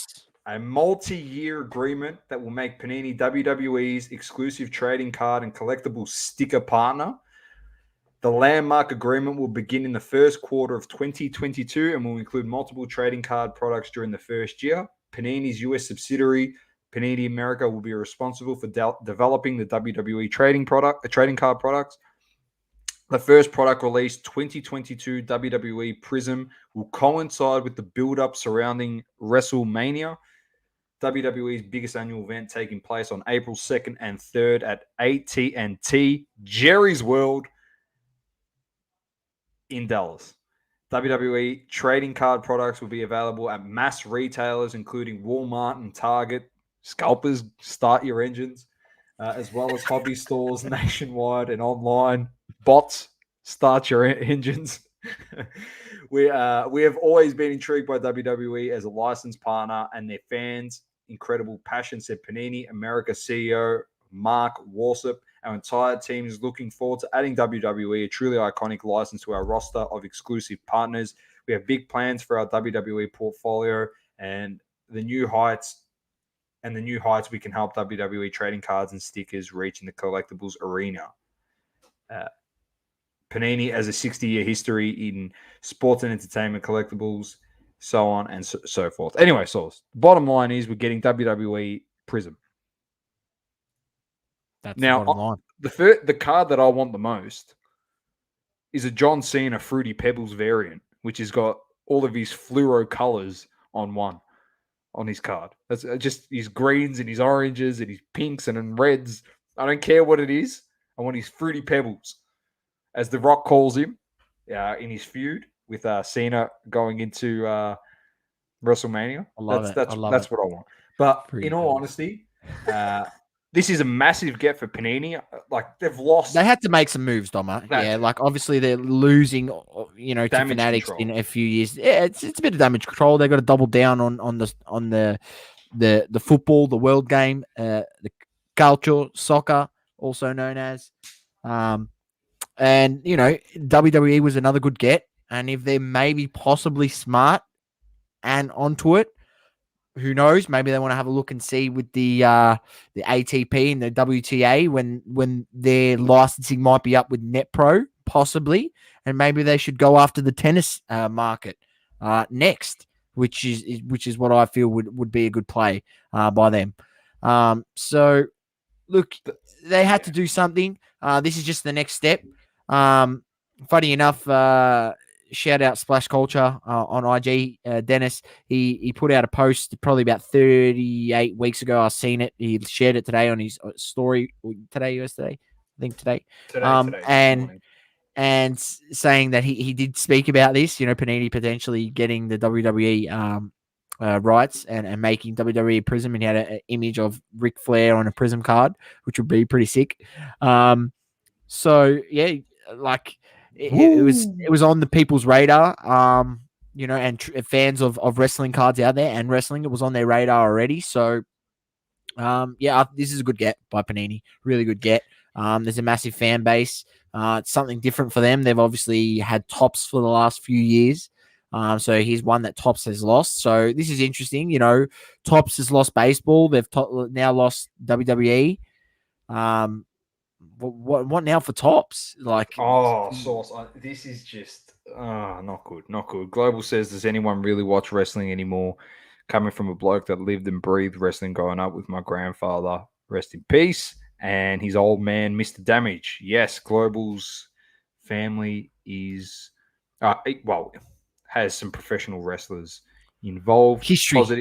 History. Positive says, when The Rock left, I left also. I think that happened with a lot of people. salute to that. Salute to that positive. That was me. Definitely left when the Rock left. Didn't really watch it, but they do still have a massive fan base. They do. They do. Now, interesting. Well, I can tell you right now, The Rock's going to be fighting Roman Reigns at the WrestleMania next year, so you can bank that. That's what they're leading into.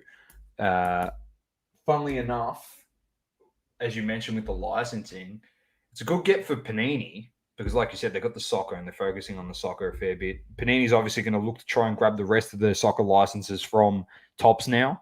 I think that's their play. The problem is Topps. They're going to have no baseball. They can't go in and get hockey because Upper Deck signed the exclusive rights to the NHL. Yep, seen that. They're going to have nothing. Source. F1. NFTs. F1. They can't even get that right. The NFT. But they're just going to have, they're going to literally have F1 and Star Wars. Yeah. This is alarming for the F1, next F1 product, right? Obviously, the first ones was limited print. People worked out the print, how much they could possibly be with numbered cards and all this sort of stuff. You can sort of get a rough idea on the print runs. Man, they're bringing out retail variants, blasters and megas and stuff of F1. Mate, they're going to print that stuff to the hills. To the hills. The new F1 product. I think we might even see something like, what did we see? 3 F1 products last year. 3 different F1 products. Chrome and Sapphire. Yeah, I think we could get something like 5, 6 different. Well, there's already Dynasty, Chrome, and there'll be a Sapphire already. So there's already 3. Yeah, and then now they've got the latest one. It's like flagship, Topps flagship or something. That's right. They do too. So that's already 4. So like, yeah, that's where my process on this is thinking. What does Lukey say? Legends Autos is something that Panini is much better at than Topps. Hopefully, it is applied to WWE. Yeah, it'd be good. It'd be good to be able to get some like looking through some old photos autos when I was or Ric Flair. backstage. Listen to this, mate. Global, I was looking through some old photos when I was backstage with Jake the Snake, British Bulldog, the Anvil, Dean Malenko, and Chris Benoit. Man, I was so lucky. That is sick. That would have been Chris Benoit. Oh, he was a gun, Chris Benoit. Rest in peace to him. But I remember him. I remember playing him many times back in the day on PlayStation. What games, mate, they were as well. SmackDown versus Raw and SmackDown Shut Your Mouth. What games? They were just amazing.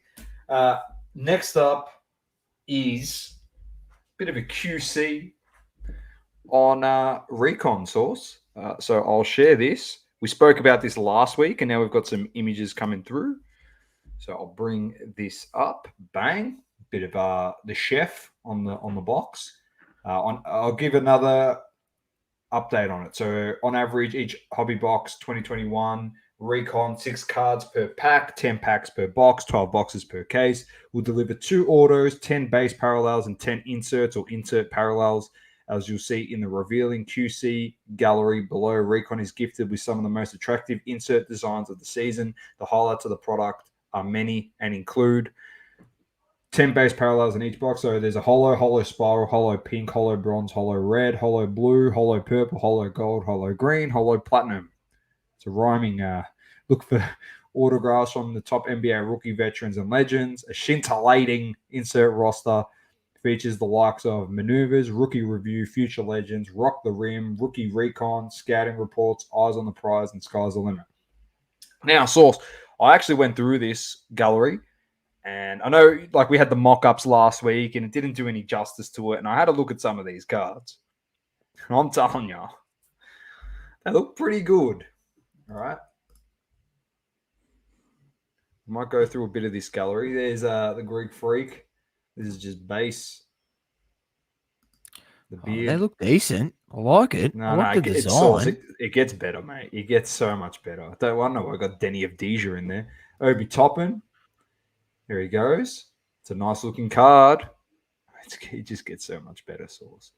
Ant-Man. There's a variation there. Look at this. Look at these cards, mate. Look at these cards. Swell. Oh, there's your boy, Dante, numbered. Baisley, Bledsoe, Josh Green. So it's like the silver. There you go, the I hollow like the there. design, the recon. MPJ. Oh, look at these. They get so good, Sauce. Ja There we Moran, go. Future Legends. SGA, Future Legends. I love the shadow down here. That's the logo. The Oh, NBA yes. logo. Oh, what have I done? Trey Young. Luke, you'll be trying to get one of those. Emmanuel Quickly. Here's the Rock the Rim. AD. Tatum. Yeah, not bad, not bad. Not know how I'm feeling about that. Rock the rim. These are nice. That looks Rookie nice. reviews. Giannis. So it's literally throwback. So that was Damian Lillard, the last one. Okay. Rookie review. Right. So there's Damian Lillard. So a nice, a bit of a retro card. Yeah, I don't mind it. I don't mind Giannis. Stephen Curry.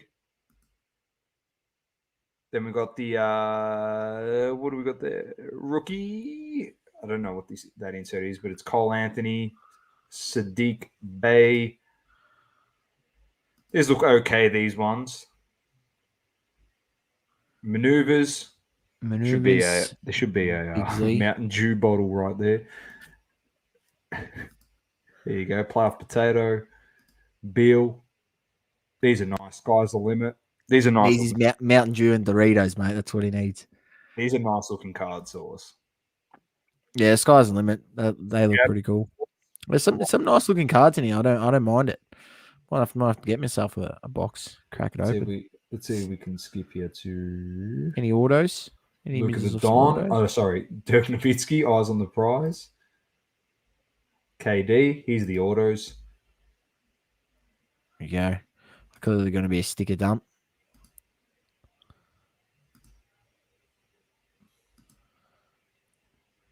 There's your boy. It's actually a nice. That was actually a nice looking card. Glorified. No, they look good. I signatures. like how they've got the second image in the back there. Sammy Perkins. We got here Garfield Hurd. Be interested to see what vets they have in there. Those were some of the vets there. Bledsoe, a legend. Sorry, there he is. Caruso. That's a nice auto. Chauncey Billups. Maybe because he's not at the Lakers anymore, his prices might be a bit cheaper. Might be able to pick up an auto for a reasonable price. JJ I'm not paying Redick. overs on a Caruso auto. To be honest with you, mate. 100%. I'm not that eager to get one. Vernon Carey Jr. This is John Sully from Bad Boys. He's in Bad Boys 1, John Sully. There's Nawara was there. Brogdon. Joakim Noah. And lucky last, I think, is Jalen Harris. So it's actually not bad. Not a bad looking product source. Not at all. Not bad. Be interested to see what they do. I don't know. Are we aware of what the release is going to be like? Like, is there retail? Is there just hobby boxes? Like, obviously, There is gonna be hobby. the photo. I think there was retail, or there was photo definitely when we went through it last week. I'll go back into it. So look, there's hobby, and doesn't say. Yeah. Okay. But it's a nice looking product. I really like it. It looks pretty good to me. I'll be interested to see what happens there. All right, let's move on here. Our good friends here at Card Porn released the message from PSA today. All right, so this is actually pretty positive stuff. So, dear collectors, the past few years at PSA have flown by at breakneck speed. We've seen more changes than any of us could have ever imagined. Record numbers of daily submissions, temporary suspension of service levels, the hiring of hundreds of new employees, capacity growth to over 40,000 cards processed per week, and a change in company ownership resulting in a shift from public company to being privately held. All this taking place during a pandemic. So I've accepted a new position with PSA's parent company, Collectors Universe, to become its first ever chief marketing officer, which means I will no longer be serving as PSA president. All right. So this is Steve Sloan. I'm just going to skip through all the nonsense. So Kevin Lanane, who has been working as our vice president of product for the past 7 months, will now take over as PSA president. Kevin is an experienced business leader whose company, Genamint, we acquired earlier this year to help PSA implement technology in our grading practices to improve efficiency, quality assurance, and turnaround times.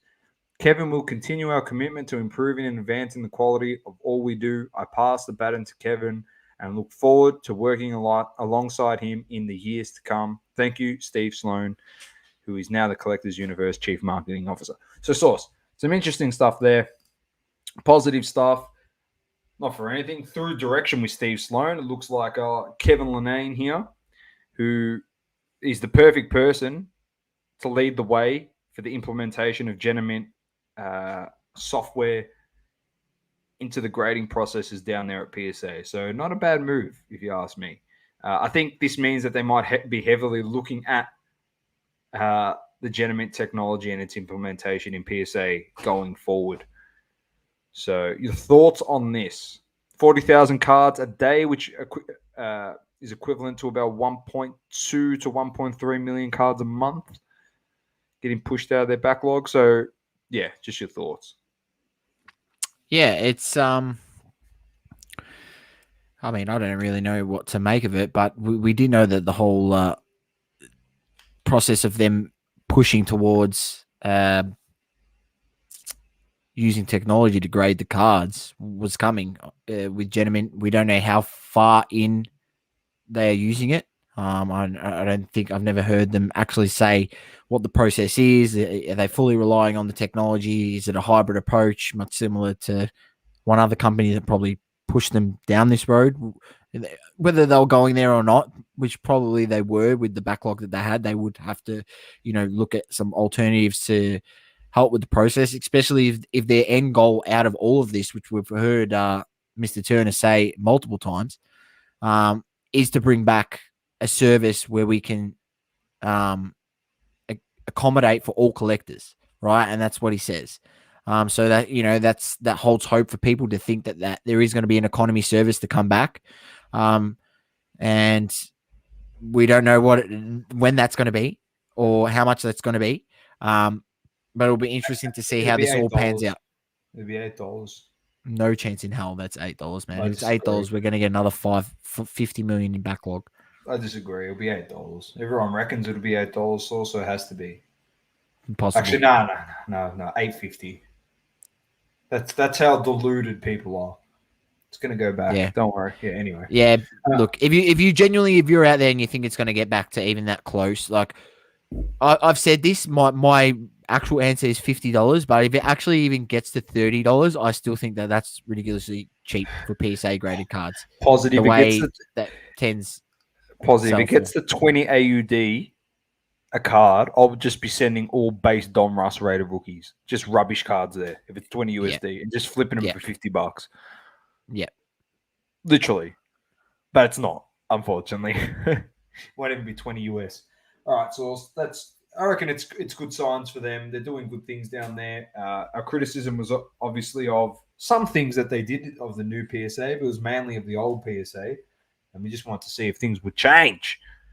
But unfortunately, someone doesn't want to come on the podcast and actually have the discussion with us. So, fair enough. Yeah, I'd also like to know the process of the whole Genamint and how much of that is included in this process, or is like, I don't really know, but if he comes on the show, interesting to see where it all pans out from here, and hopefully someone else can get that information. And if you do see anyone is getting them on the show and they're looking for questions, make sure you hit him up with that and ask him, how much are they using that? If Nat Turner doesn't want to come on the show, Kevin Lanane or Steve Sloan, one of you, just come on the show. It doesn't have to be old Nat.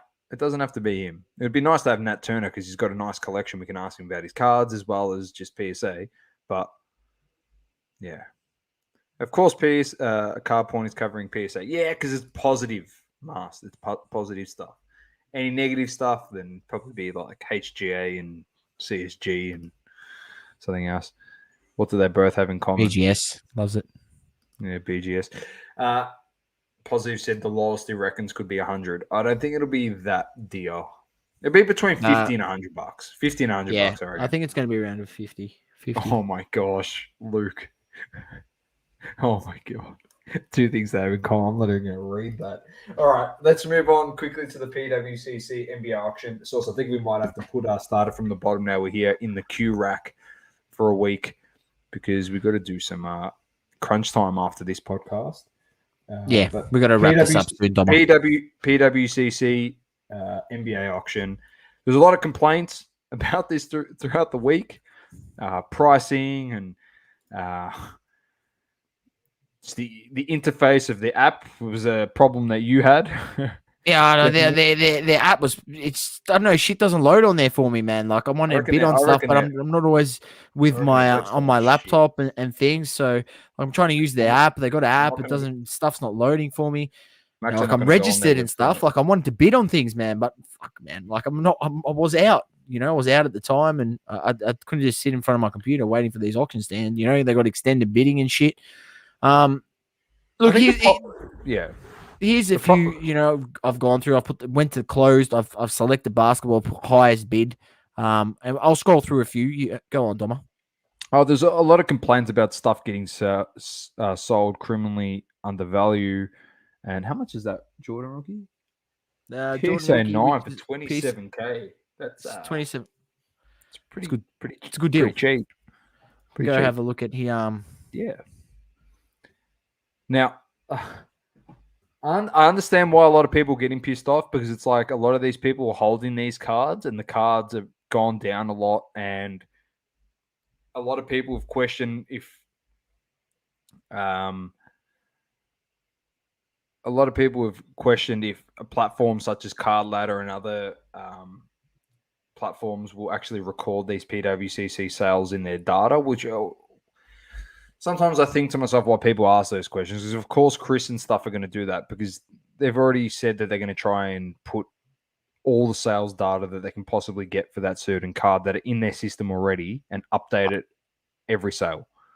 Yeah, Dom, I believe they work with PWCC and get this data, and then allows them to put that within there, and it's all verified as well. So, like I've heard Chris say that a lot of people previously. Why is it a bad thing, Doma? Why is it a bad thing? I told you why. A lot of people are holding these cards and they're pissed off that they're so criminally undervalued, 25% or 30% undervalued. If you truly believe in the card, if you're a whale in the hobby, and instead of getting so pissed off about it, why don't you just go out there and buy it? I've spoken about this before, Doma. Yeah, at least it's a copy that's 30% cheaper than the last one you bought, potentially. Or it could be the same price of the one that you bought last, which went up 30%, but it's sold for a low. Like, I don't know. Is everyone pissed off because the platform source? Their website's horrendous as well, man. If I open it now, my fan's been gone for about an hour and 30 minutes. If I open the PWCC website, my laptop will explode. Simple as that. So here's a jambalaya, Kobe, sold for 21,000. BGS 9. There's a refractor here, PSA 9, Kobe refractor, PSA 9 sold for 23,000. Looks a bit greening. Looks like it's greening a bit. That's so probably green not the best, not the best quality.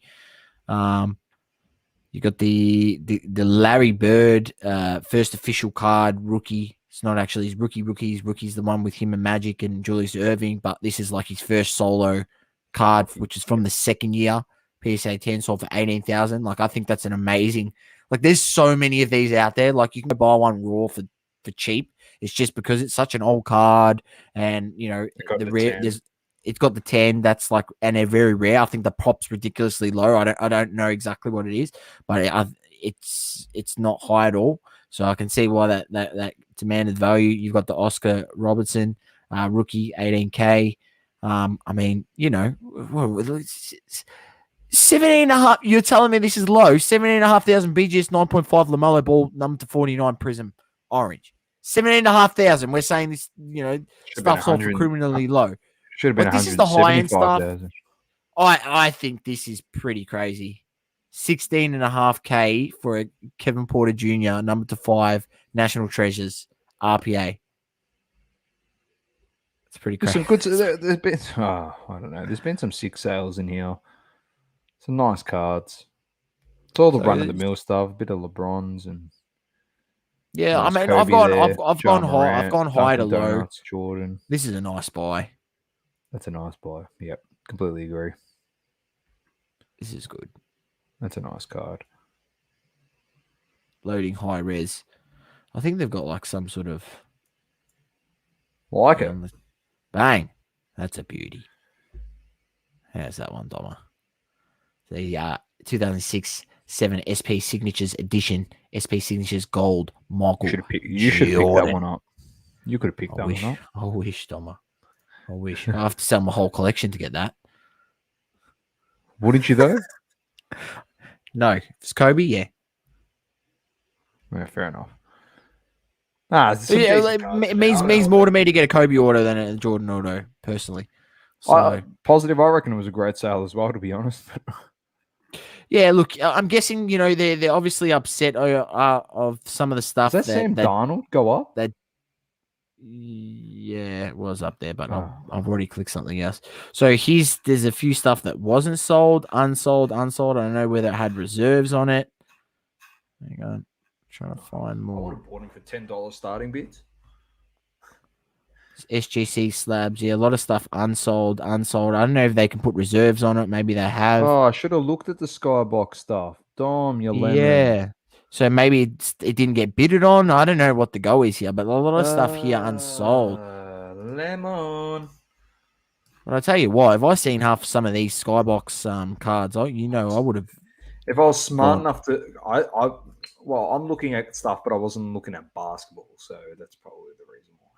Here we go. So look, here's some really cheap slabs that went for. So that for me, that's a buy. You got a 1996 Upper Deck Hard Prospects Ray Allen rookie sold for $10. Are you shitting me? 100% it's a buy.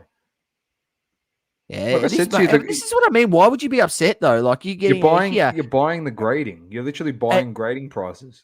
It's Tim Duncan rookie card, 97 Collector's Choice Star Attraction.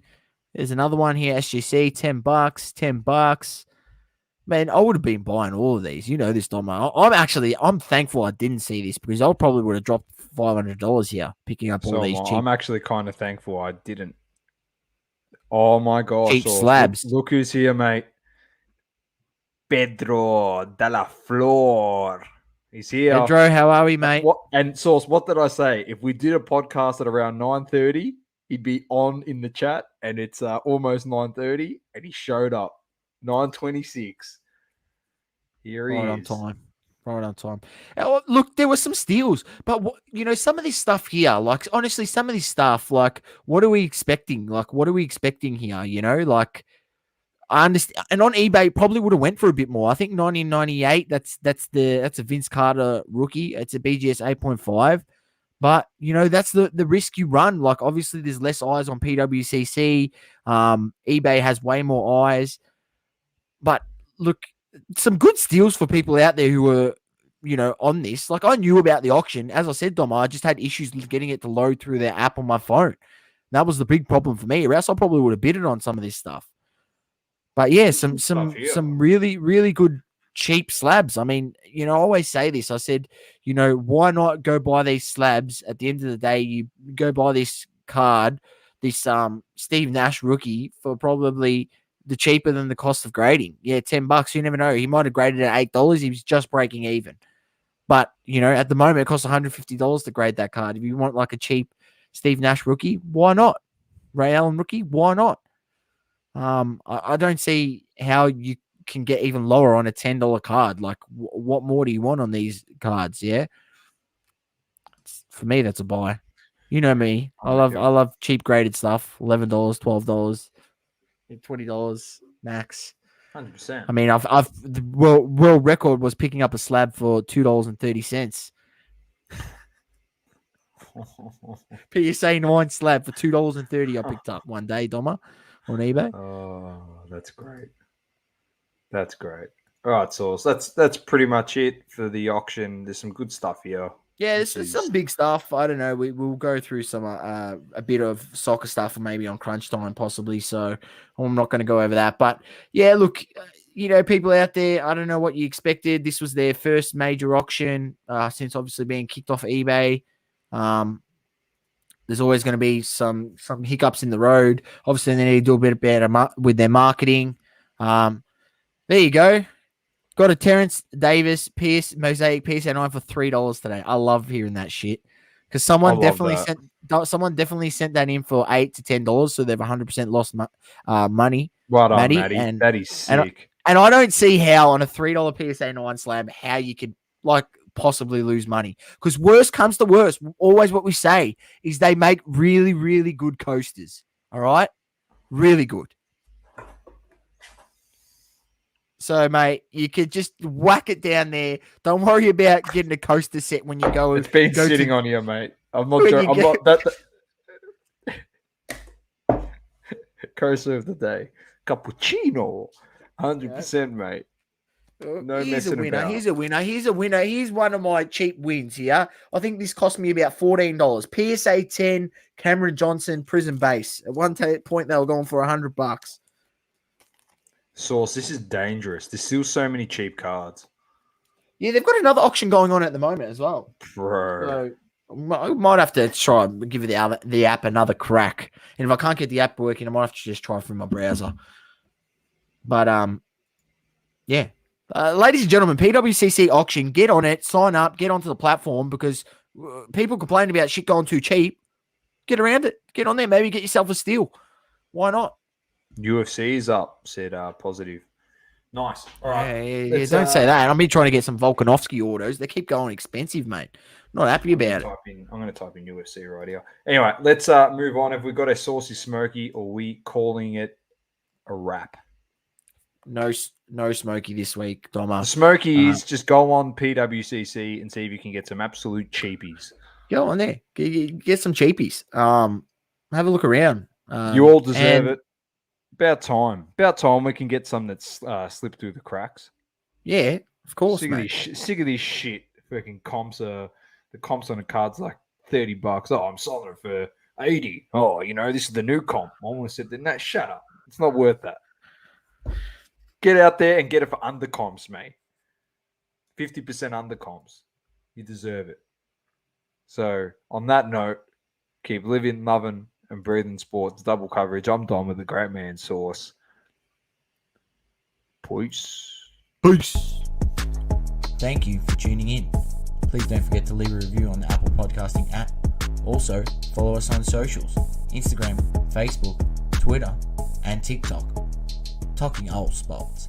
Double curve.